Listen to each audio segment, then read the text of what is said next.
कि गौ सेवा से बहुत जल्दी शरीर पवित्र होता है, हृदय भी पवित्र होता है और गोविंद भी प्रसन्न होते हैं। यदि गाय घर में पाली जाए या गौशाला खोली जाए और गौओं की सेवा की जाए, जिनके पास अर्थ है, भाव है, भगवान स्वयं श्री कृष्णचंद्र जी ने गौ सेवा स्वीकार की, गौवें चराई। गौओं की परिक्रमा करने से, जैसे आप प्रभु के बिहारी जी के मंदिर की 4 परिक्रमा करें तो जो फल आपको मिलेगा, वही गाय की 4 परिक्रमा कर लें तो आपको प्राप्त हो जाएगा। गौ की प्रदक्षिणा से, गावः प्रदक्षिणी कार्यावंदनीया ही नित्यशः, जो रोज गाय को प्रणाम करता है और गाय की प्रदक्षिणा करता है तो भगवत प्रदक्षिणा का उसे फल प्राप्त होता है। यदि घर में गाय बंधी है और भूखी है और प्यासी है तो तुम्हारे सारे पुण्य नष्ट हो जाएंगे। गाय के गोबर से जहां लेपा जाता है, वहां जिस देवता का आवाहन करोगे वही देवता आकर विराजमान हो जाएगा। गौवें जहां विराजमान रहती, गौशाला में भजन करे तो कई गुना बढ़कर के प्राप्त होता है। जहां गौवें विराजमान होती हैं वो बड़ा पवित्र दिव्य तीर्थ स्थल माना जाता है। अपवित्र भूमि में भी यदि गाय के गोबर का लेप कर दिया जाए तो परम पवित्र मानी जाती है। गाय बहुत पवित्र, जहां वो बैठती है, जहां वो मूत्र त्याग करती, गोबर त्याग करती, वो स्थान तीर्थ तुल्य पवित्र माना जाता है। कितना भी बड़ा पापी हो, अगर पंचगव्य पिलाया जाए तो वो वैदिक मंत्रों को स्वीकार करने लायक हो जाता है, पवित्र हो जाता है। पंचगव्य में 5 चीजें गाय की होती है: गाय का मूत्र, गाय का गोबर, गाय का दूध, गाय का दही और गाय का घी। ये 5 मिलाकर पंचगव्य पिलाया गया था।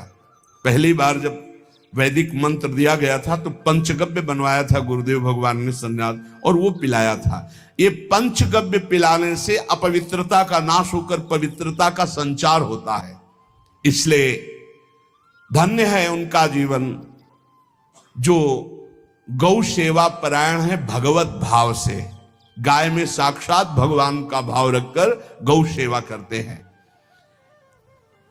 गाय बंदी हो घर में, प्यासी है और भूखी है, तुम्हारे सुकृत नष्ट हो जाएंगे। तृषिता गौर गृहे बद्धा, क्योंकि तुम्हारे पास है, सेवा करना चाहिए। यो वै गाम प्रतिसिद्धेन्त चरंतिम च स्वतरणम नरहा तस्य पूर्वे च पितरः कंपन्ते पतनोन्मुखा। यदि गाय हरी हरी घास चर रही कहीं और तुमने डंडा ऊपर प्रहार किया, लाठी मारी, तो तुम्हारे पितर खोपड़ी के बल नरक जाने के लिए तैयार हो गए। ये लिखा है कि जो प्रतिदिन अग्रग्रासे परोभावा कर्तव्यो भक्ति तोन्वहम अकृत्वा स्वयं आहारम कुर्वम नापनोति दुर्गतिम। जे ही तुम्हारे गृहस्थ में, घरों में पहले होता था, अब तो भगवान जाने, जे ही पहली रोटी तवा में गई तो वो निकाल करके पक्की रखी जाती थी गौग्रास के लिए, पहला रसोई में। तो इसमें लिखा प्रतिदिन स्वभोजनम, पहले स्वयं भोजन न करके गाय के लिए ग्रास निकालना चाहिए। हाँ, गौ को माता की पदवी दी गई, जहां गौ को हम आराध्य देव के रूप में मानते हैं, आराधना करते हैं। गौ रक्षा, गौ सेवा, ये बहुत बड़ा इसमें छुपा हुआ है। स्वयं भगवान अवतरित होकर गौ रक्षा, जब गाय के रूप में पृथ्वी रमाती तो भगवान का अवतार हुआ है। बड़ा विचित्र समय आता चला जा रहा है कि अब आधुनिक यंत्रों की ऐसी सेवाएं हो गई बड़ी बड़ी कि अब ना बैल की जरूरत है, और ऐसे दूध की महंगाई बन गई कि अब देसी गाय 2 लीटर 3 लीटर 4 लीटर, और ऐसी इसी की 20-20 25-25 लीटर दे तो कौन देसी गाय को। तो गौओं का सेवा का भावना शास्त्र आज्ञा करता है। जो प्रतिदिन गौग्रास निकालता है, अर्पित करता है, तो उसको अग्निहोत्र करने का फल मिलता है, उसके पितरों को तृप्ति मिलती है और समस्त देवताओं के पूजन का फल मिल जाता है जो गौग्रास निकाल। जिनके पास अर्थव्यवस्था, जो गृहस्थ धर्म में है या जिनके पास अर्थ है, कुछ रोज 1 रुपया निकालो।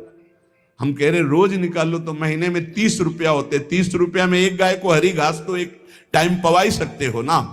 बहुत नहीं है तो 1-1 रुपया निकाल के अगर एक गाय को चारा दोगे तो एक बार का भोजन तो हो ही सकता है। 30 रुपया में हरी घास जाकर के उसके दवा एक बार तो पवा दोगे ना। अग्रग्रासे परोभावा कर्तव्य भक्तितोन हम, भक्ति पूर्वक गाय को एक ग्रास भोजन में 1 रोटी तो निकालना चाहिए गाय के लिए, ऐसा शास्त्र आज्ञा कहता है। जो ऐसा करता है तो अकृत्वा स्वयमाहारम कुर्वन् नाप्नोति दुर्गतिम, अपने आहार से 1 रोटी निकालकर गाय को देता है और स्वयं 3 रोटी भले पाले 1 रोटी गाय को दे दी तो बोले उसकी दुर्गति नहीं होगी, अर्थात उसके अंदर भाव बढ़ता चला जाएगा, वो भगवान की भक्ति में होगी। जो सदैव गौ सेवा करता है, उसके डांस मच्छर हटाता है, स्नान कराता है, पीठ में हाथ फेरता है, उसके पूर्वज जो पितर होते हैं वो नाच पड़ते हैं, उनका मंगल होना शुरू हो जाता है कि हमारे वंश में गौ सेवक पैदा हुआ, बड़ा भाग्यवान है और वो गौ के द्वारा हमें तार देगा, ऐसा भाव। गौ सेवा हमारे सनातन धर्म में